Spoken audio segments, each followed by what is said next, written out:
हाम्रो यस भैदाम पोखरा वडा नम्बर 6 यो फेवातालको चिनारी जुन फेवातालले गर्दा नै हामी यहाँ स्थानीयहरूको एउटा रोजीरोटी भइरहेको छ, व्यवसायहरू चलामाइन भइरहेको छ। तर यही फेवातालमा चाहिँ कति फोहोर र प्रदूषण भइरहेको छ कि यो हामीलाई देख्दा दिक्दार लाग्छ।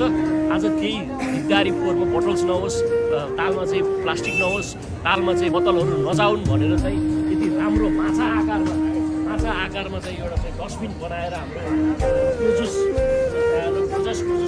भाइले चाहिँ यो सहयोग गरेको छन्। उहाँको परिवारबाट हृदयदेखि धन्यवाद दिन चाहन्छु, किनभने यहाँ व्यवसाय मात्रै फलो होइन कि यहाँ चाहिँ व्यवसाय गरे पनि हामीले चाहिँ फेवातालप्रति आफ्नो सामाजिक उत्तरदायित्व पनि हुन्छ भन्ने यो उदाहरण हो।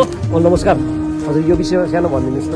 यो विषयमा अब धेरै यो बोतलहरू, सिसाको बोतलहरू त्यो जताततै छरिएको भएर बाबुहरूको उसबाट चाहिँ मैले चाहिँ यो बोतल राख्नुको लागि यो बनाएर चाहिँ यो हाम्रो सरसफाइ उसमा चाहिँ राम्रो होस् र अनि देख्दा पनि राम्रो होस् भनेर मैले यसलाई चाहिँ अनुदान गरेर सन्चय जस्तै उयोहरू राखिदिएको छु।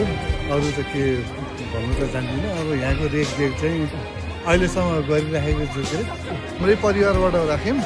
यसको सरसफाइ हामी प्लस डुङ्गा समिति हाम्रो सुमियो शाखाको साथीभाइ सबै मिलेर यसलाई व्यवस्थित गर्छौँ। एउटा माछाको साङ्केतिक आकारमा डस्टबिन राख्ने काम गर्नुभएको छ। उहाँको परिवारलाई हृदयदेखि धन्यवाद। र हामीले पनि फोहोर जथाभावी होइन कि डस्टबिनदेखि डस्टबिनमा नभए आफ्नो फोहोर आफैसँग लैजाने बानी बसाल्न जरुरी छ।